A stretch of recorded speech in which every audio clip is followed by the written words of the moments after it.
Perante os fatos não há argumentos, e imune ao Estado só o Bitcoin.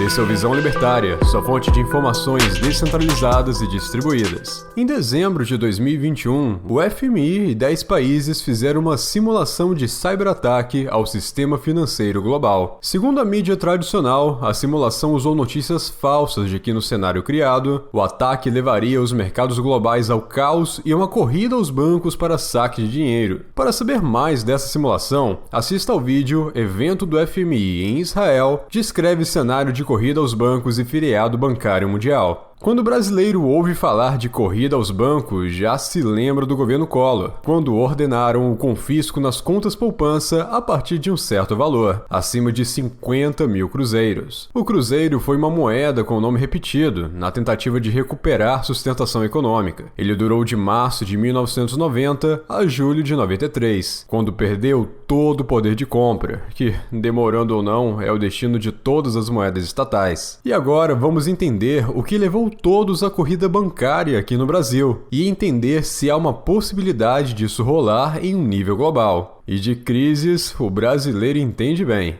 Pelo documentário Confisco, disponível na HBO, dá para vislumbrar a mentalidade de um burocrata que apela ao roubo desavergonhado da população. Inflação monetária, taxas, impostos são roubo oficializado, com que todo mundo teve que se acostumar, aceitar para não ser punido, que ocorrem de modo sutil, rotineiro, mas ainda assim são roubo. E o confisco, quando é muito justificado, com alarde de falência iminente, mesmo carregando literalmente a ideia ruim de expropriação, é bem aceito por quem acredita na besteira de que o imposto é o custo de vida em sociedade. Enquanto o Brasil sofria por décadas com disparada de preços, vários políticos e keynesianistas ferrenhos apareciam com planos mirabolantes para resolver. O congelamento de preços, por exemplo, era, ou ainda é, entre todas as piores ideias, a mais atrativa. Ultimamente, graças ao que fez Salvador Allende no Chile nos anos 70, o Sarney aqui fez nos anos 80 e Alberto Fernandes em 2020 na Argentina. Parece que muitos começaram a aprender que os empresários tão difamados são vítimas tanto quanto os consumidores. Mesmo sem entender exatamente porquê, pelo menos uma parte começou a saber que o tal remédio, além de amargo, nunca foi bom. A Zélia Cardoso de Mello, ministra da Economia do governo Collor, junto da sua equipe, sabia corretamente que a disparada de preços sempre acontece após o aumento muito maior da base monetária em relação ao crescimento econômico. O reequilíbrio da relação entre o despejo financeiro chocante e os bens e serviços será sempre o aumento impactante nos preços. Esses economistas aprendem na faculdade a tratar como mal necessário. É um mal para nós, que recebemos o suposto remédio que retoricamente vai ajudar o Estado a zelar por nós. Na cabeça dos keynesianistas tem um erro básico, antinatural. Eles acreditam que a economia pode ser regida por meio de supostos estímulos ou desincentivos ao consumo, que é possível influenciar o preço ao consumidor. A medida mais comum é alterar a taxa da Selic, ou seja, a taxa básica de juros. Por ela, eles tentam regular o custo do dinheiro para estimular ou conter o consumo. Mas como a torneira monetária do governo Figueiredo já tinha despejado muito dinheiro, os governos seguintes quiseram conter a alta dos preços, determinando congelamento no governo Sarney e fazendo confisco no governo Collor. O próprio Estado já sentia a perda crítica do valor da moeda. São sempre soluções ruins para os problemas que ele mesmo cria. Como já não era mais possível tomar o ouro, como foi até 1934, então foram atrás da poupança das pessoas. A intenção era tanto frear o consumo como se financiar sem emitir mais moeda. E tem uma curiosidade nisso tudo. Como a Zélia Cardoso tinha se casado com o Chico Anísio, diziam que ele se casou com uma piada. Mas os palhaços sempre somos todos nós. E é por isso que quanto mais bitcoins estiverem em carteiras privadas, mais se aproxima a queda do Estado.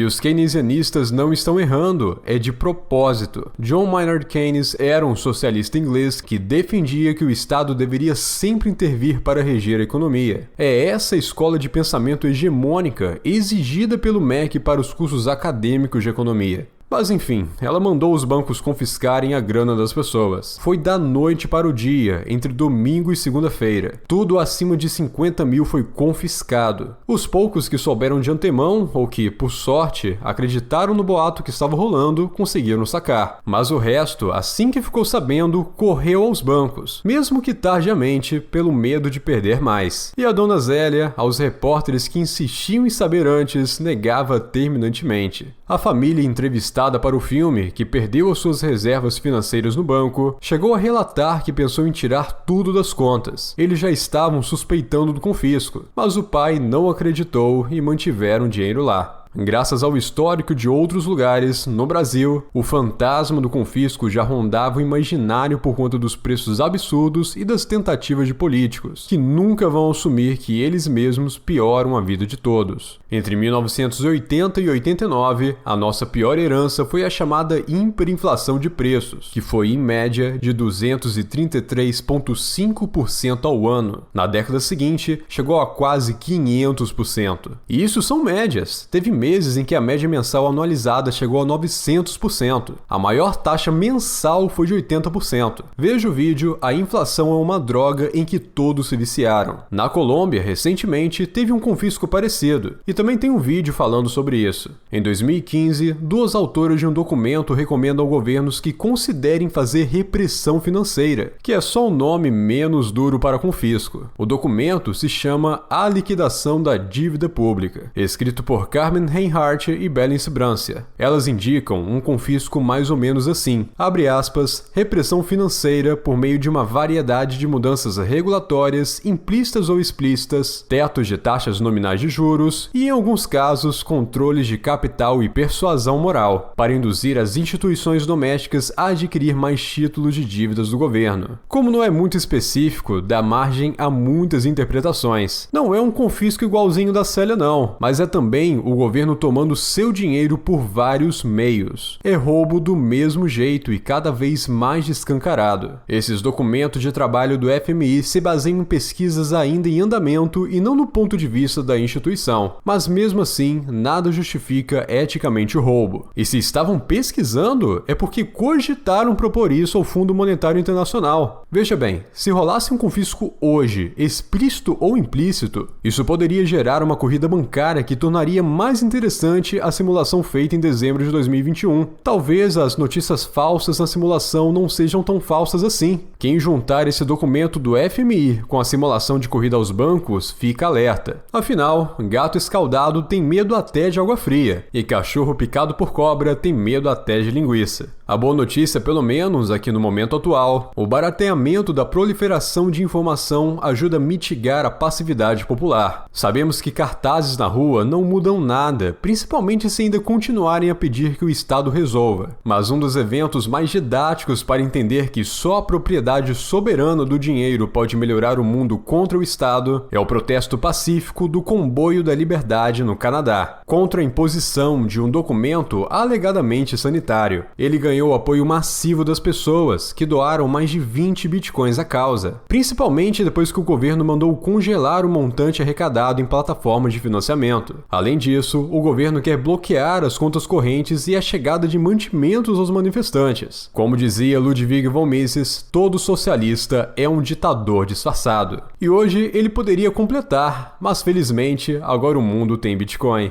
A etapa seguinte será perceber que o dinheiro fiduciário nas nossas contas bancárias não é verdadeiramente nosso. Assim como as plataformas dão créditos temporários para estimular nossos gastos nos aplicativos de compra e pagamento, o dinheiro estatal, principalmente quando é digitalizado, é parecido. Na China, mais de 100 mil pessoas já testam o yuan digital, que o governo pode fazer aparecer ou sumir em cada conta, inclusive com prazo de validade, igual aos aplicativos com créditos promocionais. Não ter controle do dinheiro destrói a preferência temporal e isso destrói uma sociedade. Quanto maior é o controle do dinheiro sobre a moeda obrigatória das pessoas, maior é o controle sobre as pessoas. A lição a aprender por isso é que o Estado existe apenas para roubar de um jeito ou de outro, com alegação bonita ou feia, por meio de emissão de dinheiro, por impostos, tudo embalado pela propaganda de público gratuito de qualidade, ou por confisco mesmo, descancarado. Tudo isso é papo furado, Estado. O Estado é uma máfia. E isso não é novo, já se falava nisso há pelo menos 2000 anos atrás. Duvida disso? Até mesmo na Bíblia, no capítulo 22 do Evangelho de Mateus, do versículo 17 ao 21, perguntaram a Jesus sobre os impostos. Disseram-lhe: diga-nos, o que te parece? É lícito pagar o tributo a César ou não? Jesus, porém, conhecendo a sua malícia, disse: por que me experimentais, hipócritas? Mostre-me a moeda do tributo. Mostraram dinheiro e ele perguntou: de quem é esta efígie e esta inscrição? Então eles disseram: é de César. E por fim, Jesus disse: então dai a César o que é de César e a Deus o que é de Deus. Ou seja, a moeda fiduciária de César pertencia a César. A moeda estatal, o dólar, o real ou qualquer uma outra pertence ao Estado que a emitiu. Ele apenas nos dá um direito obrigatório de usá-la, proibindo de usar outras. E se um direito é dado, ele pode ser retirado. O Bitcoin é o único livre mercado para quem usa de modo direto, sem intermediários controláveis. Os políticos mais afeitos ao controle e modulação social odeiam Bitcoin, porque não podem controlar. Tudo que estiver atrelado ao Bitcoin será livre do controle de terceiros, até mesmo a expressão verbal. O Bitcoin permite fazer o que as duas partes permitirem. Se sempre foi difícil calar ideias, agora será muito mais. O Bitcoin resolve o problema da coerção entre as partes. É a única moeda que proporciona a soberania da delimitação, defesa e do uso. É a verdadeira propriedade. E lembre-se, quem tem Bitcoin em corretoras não tem Bitcoin. Tem uma promessa de que o Estado manda uma empresa entregar uma quantia atrelada ao preço nominal do Bitcoin no mercado, mas que a qualquer momento ele pode restringir. Contra as crises econômicas, sempre se fala em atrelar o patrimônio a ativos de onde a moeda é mais segura. Mas agora com esse papo de confisco e de que você não terá nada e será feliz é global, não tem muito para onde correr. Se vai rolar confisco aqui ou mundialmente, a gente não sabe. Mas quem entendeu o Bitcoin sabe que para proteger o que guardou, não adianta mais tirar o dinheiro de dentro do país. O jeito agora é ter Bitcoin para tirar o país de cima do seu dinheiro. Obrigado por sua audiência. Esse artigo foi sugerido e escrito por Anarco Capivara, revisado por Stan Calderelli e narrado por Pedro Monteiro. Se você gostou desse vídeo, clique no ícone de curtir abaixo e compartilhe o vídeo em sua rede social. Se você deseja ser notificado de outros vídeos, clique em se inscrever e depois no ícone de campainha. Até a próxima!